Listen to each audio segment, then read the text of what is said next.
hear a number of different recordings, and you will have to answer questions on what you hear. There will be time for you to read the instructions and questions, and you will have a chance to check your work.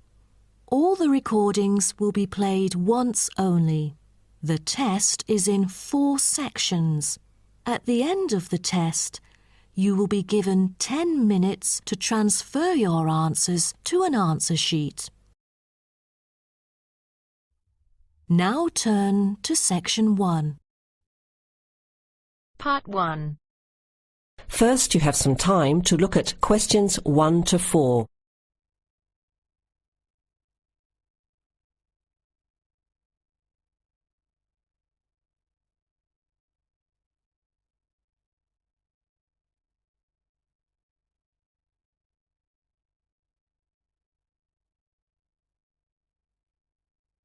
You will hear the recording once only.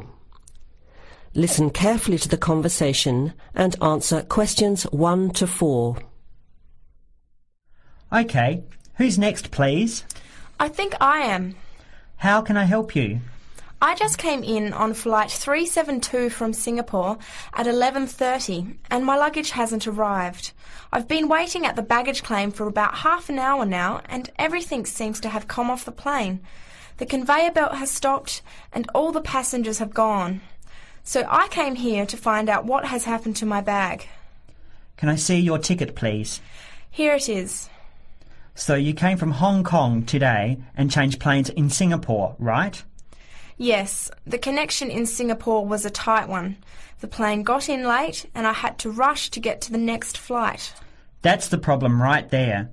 There wasn't enough time to get your bags onto the connecting flight. Normally, Singapore Airport is very efficient. Now, I need you to fill in these forms. Your name? Jenny Lee. Address? I guess you want my address here. I'm staying with relatives. Just a minute, I'll have to look it up. It looks like 583. No, it's 533 East 67th Street in Riverside. Do you have the phone number there? Yes, I do. It's 93014269. So you came in on Qantas Flight 392. Do you know the number of the flight out of Hong Kong? Let me see. I think it was Cathay Pacific 900 or something. Oh yes, it says here, CX912. Before you hear the rest of the conversation, you have some time to look at questions 5 to 10.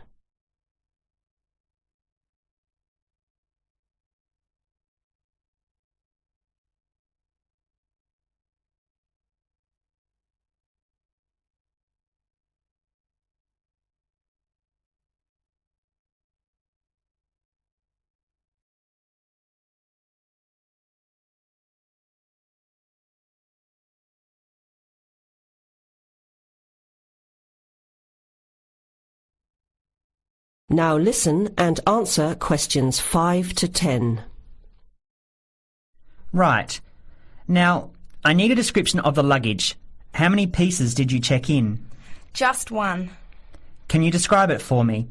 Here is a picture to help you. Okay. It's a big bag, like this one. Rectangular.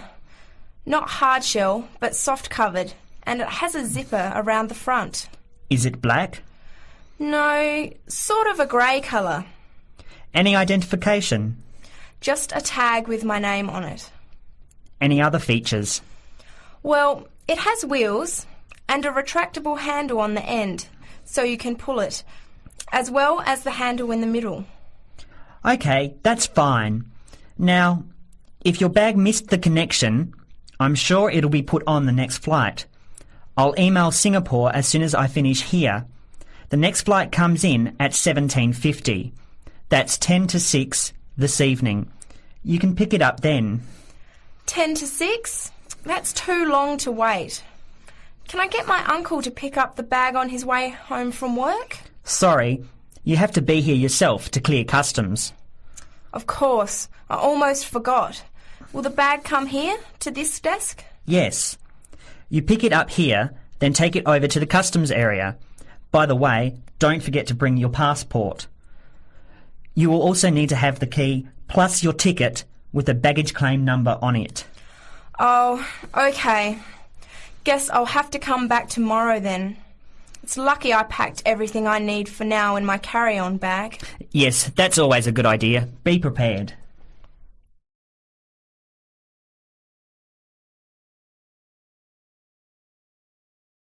That is the end of part 1. You now have half a minute to check your answers.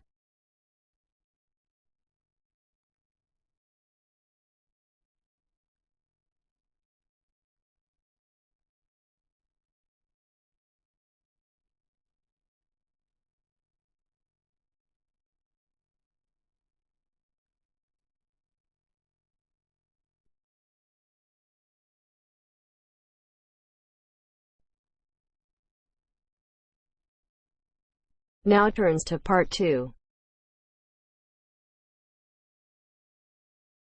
Part 2.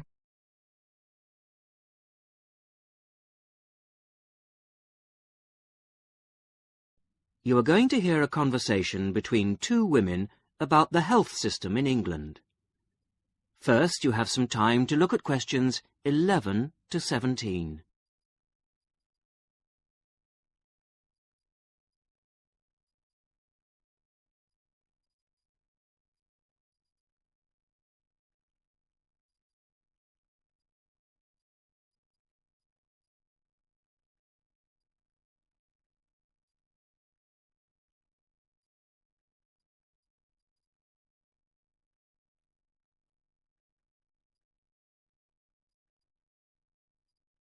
Now listen to the first part of the conversation and answer questions 11 to 17. Hello, Mrs. Sutton. Come in. How are you settling in next door? Have all your things from Canada arrived yet? I thought I saw a removals van outside your house yesterday afternoon. Yes, they came yesterday. We spent all day yesterday arranging them. It's beginning to feel a bit more like home now. Oh, that's good. Look, come in and sit down. Are you all right? You look a bit worried. Well, I am a bit. I'm sorry to bother you so early, Mrs. Smith, but I wonder if you could help me. Could you tell me how I can get hold of a doctor? Our daughter, Anna, isn't very well this morning, and I may have to call somebody out.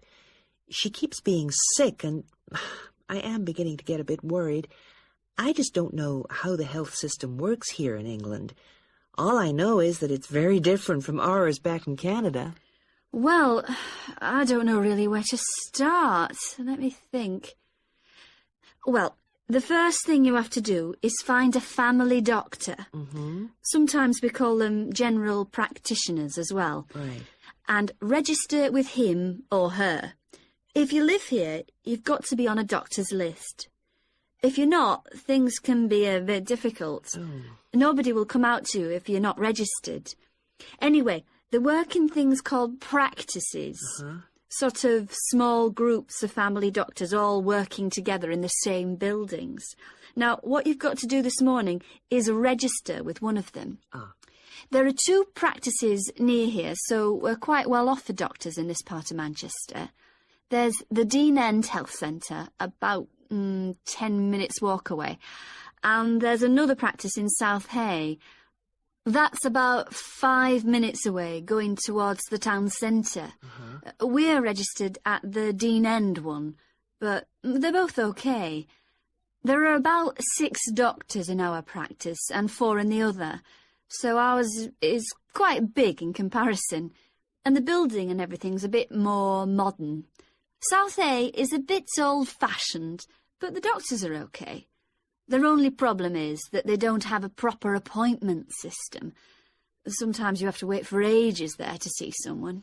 Anyway, you go to the receptionist in whichever health centre and ask her to register you with a doctor there. You have to fill in a form, but it doesn't take long.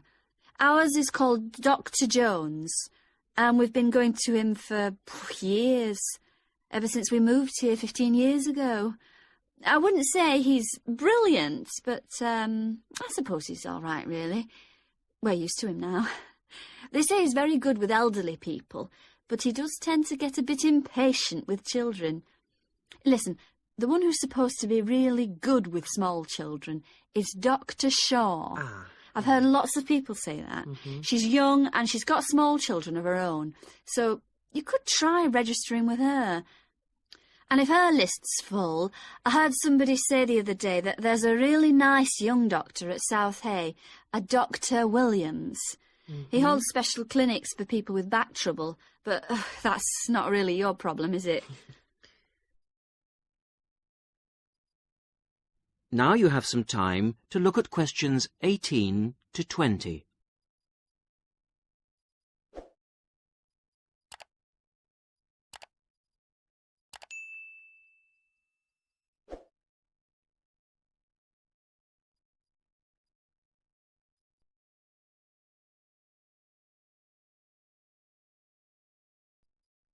Now listen to the rest of the conversation and answer questions 18 to 20. If you want a doctor to visit you at home, you have to ask for a home visit. You're supposed to do that before 10:30 in the morning, but obviously if it's an emergency, you can phone at any time, night or day.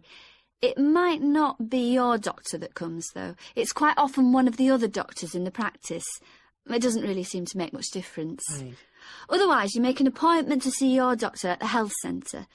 You usually get seen the same day. Not always, of course, but usually, as I say. They hold surgeries between 9 and 11:30 every weekday, and from 4 to 6:30 Monday to Thursday. Saturdays are only for emergencies. I see. When the doctor sees you, he gives you a prescription. He writes what medication you need on it, and you take it to a chemist's shop. There's one opposite the centre. If it's for a child under 16, you don't have to pay, so if it's for Anna, there's no problem. The same thing goes if you're unemployed or retired, or if you're pregnant. Just as well, because it's not cheap. You pay the same price for each item the doctor has prescribed. At the moment, it's something like £5 per item. So you pay for the medication, but the consultation with the doctor doesn't cost you anything. It's completely free as long as you're a resident here. You're going to be here for 3 years, aren't you? So, well, there shouldn't be any question of you paying anything to see the doctor. So that's one less problem to worry about. Look, Mrs. Sutton, if you want, I'll sit with your daughter for half an hour if you want to go down to the health centre to register. It's no trouble, really, don't worry. Are you sure you wouldn't mind? That would really help me a lot. I'll ask them if they can send someone round later to see Anna. I think I'll try the Dean End Centre. Good idea. Don't worry about Anna. Right.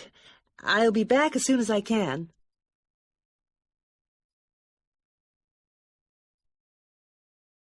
That is the end of part 2. You now have half a minute to check your answers.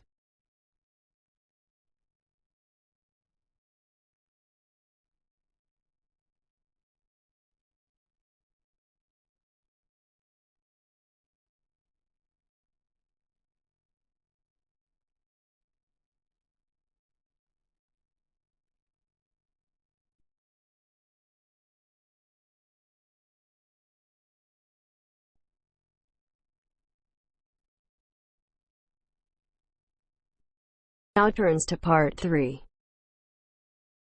Part 3. You will hear a group of students, Henry, Joe, Nancy, and Gordon, discussing changes to their work experience placement arrangements. First, you have some time to look at questions 21 to 26.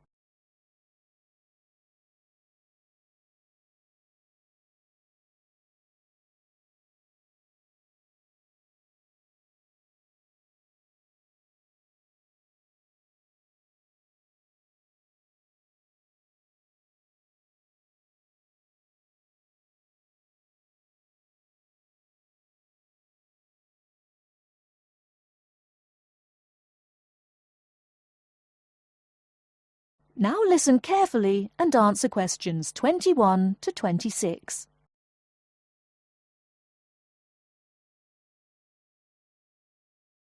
Look, there's the notice that Professor Jones told us he'd be putting up confirming the details of our work experience placements. But I thought that was already arranged. No, he said he'd have to check with the companies that the days we preferred were okay for them. Let's see if any have changed. Teresa's not here today, but her name's first. It says the Uni Bookshop, Friday mornings starting on the 23rd of March. So nothing's changed. I'll let her know. What about Manuel? He's not here either. Is he still going to the music store in the High Street? If it's mainly music, yes, he's still down for that on Friday afternoons starting on the 9th. The day's different. It's changed from Tuesday mornings, but that's okay. I'll tell him. He'll really enjoy listening to music all day. Now, where's my name? Henry. Here it is. I'm going to the beauty shop, and I said I preferred Thursday afternoons. Oh, good, that seems okay. And my start date hasn't changed either. Joe, what day did you opt for? I'm going to Highway Hotels on Monday mornings. Yes, that's okay. And starting on Monday the 12th of March. Oh, has that been changed? Okay, I was scheduled to start the week before. I'll just make a note of that. What about me, Henry? Have I still got the Explore travel service on Wednesday mornings? Just a minute. Where's your name? Let's see. Nancy. Okay, here it is. Explore travel on Wednesdays, yes, but afternoons, and starting date is Wednesday the 14th of March. Has the date changed? No, not the date, just the time, which is fine. I'll get to sleep in. You lazy thing, Nancy. Chris's name is next on the list. Gorgeous Gowns Fashions. What a name. Yes, it sounds good, doesn't it? I'm hoping he'll bring me some free samples. So, has he still got Wednesday mornings? Yes, Wednesday mornings starting on the 14th of March. Okay, I'll tell him when I see him tonight that his arrangements haven't changed. Gordon, what about you? I chose that software company that makes computer games. I can't remember its name, but I asked for Tuesday afternoons. Oh, yes. Here it is. Games to go on Wednesday mornings.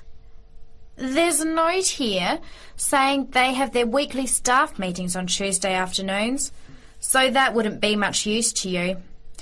That's why they've changed it to Wednesdays, starting on the 21st of March, so you can see their working setup. Okay, I'm glad they've changed it. I don't think I'd want to sit through a meeting every week. Before the conversation continues, you have some time to look at questions 27 to 30.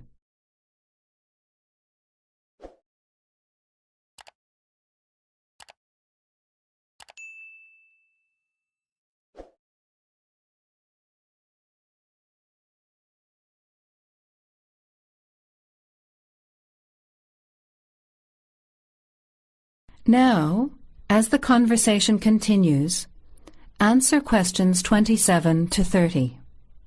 Can someone remind me what time we have to get to our placement in the afternoons?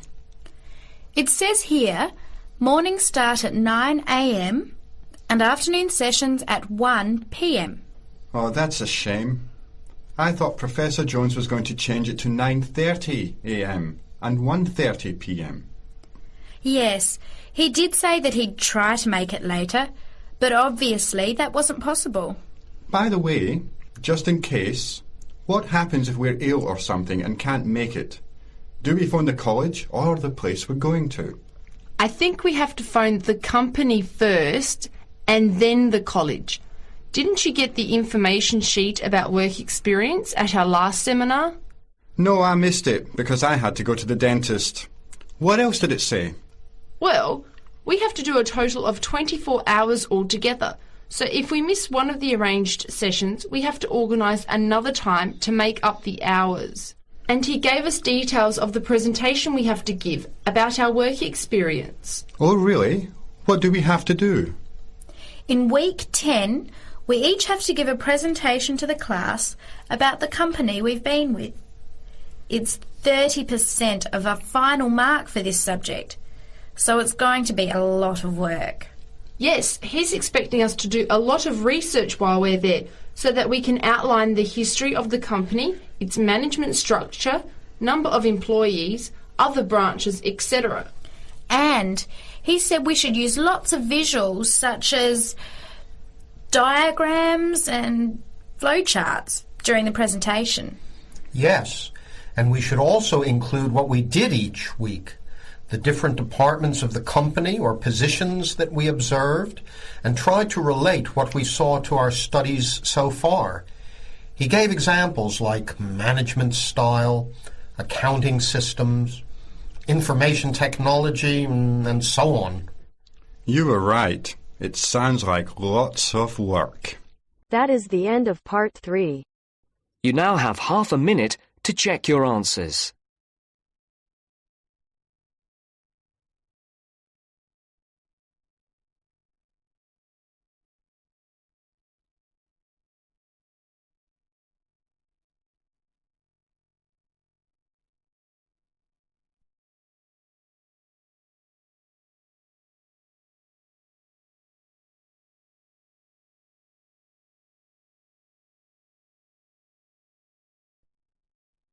Now turns to part 4. Part 4. You will hear a talk from a series of lectures on the survival of our planet. Professor Samson talks about endangered species of flora and fauna. First, you'll have half a minute to look at questions 31 to 40.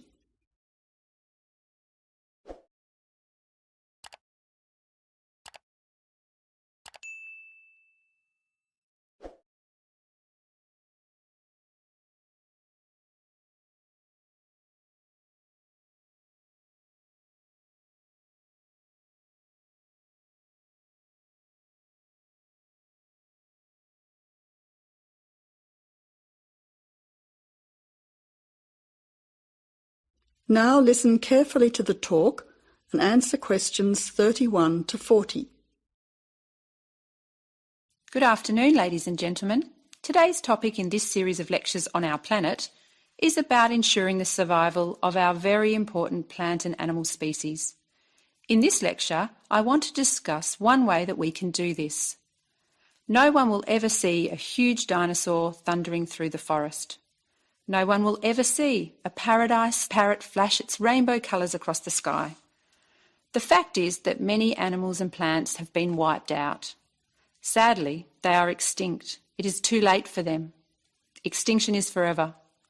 We can't do anything about the species that have already disappeared. But today, there are many animals and plants that could still become extinct in the future if we do not act now. They are endangered. The African elephant and rhinoceros have become endangered because of the value of their tusks. Australian parrots and reptiles are smuggled onto planes because certain people in other countries are prepared to pay thousands of dollars for them. And there are many other species around the world that are endangered because they no longer have a place in which to live and reproduce safely.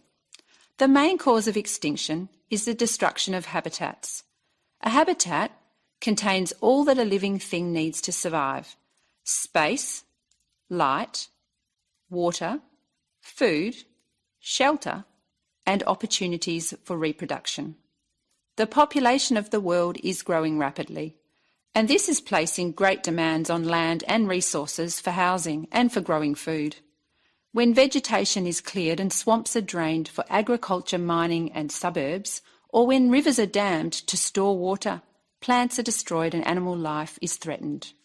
In other words, humans are changing and destroying the habitats of animals and plants, which is in turn reducing their chances of survival.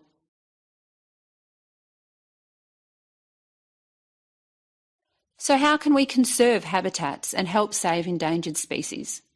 Well, one way is to protect their habitats permanently in national parks or nature reserves. National parks have been created in many countries. They encourage people to enjoy the beauty and diversity of the animals and plants that live there without harming them.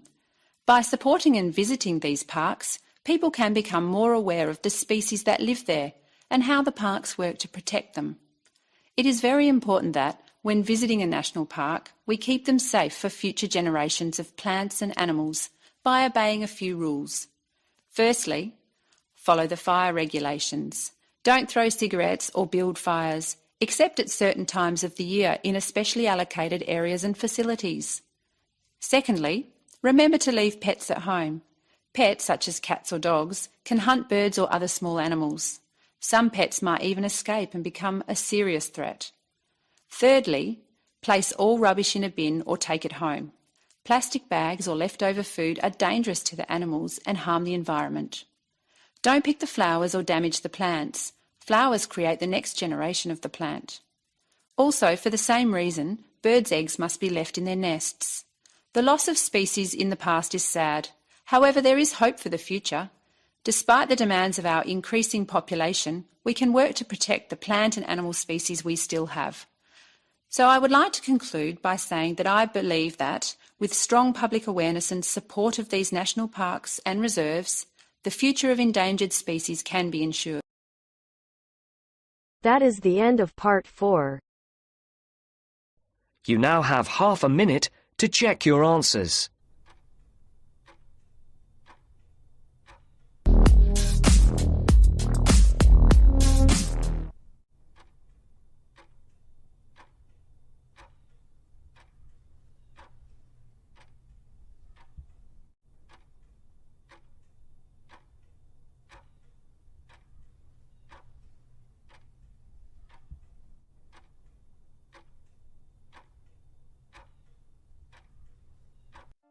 That is the end of the listening test. You now have 10 minutes to transfer your answers to the answer sheet.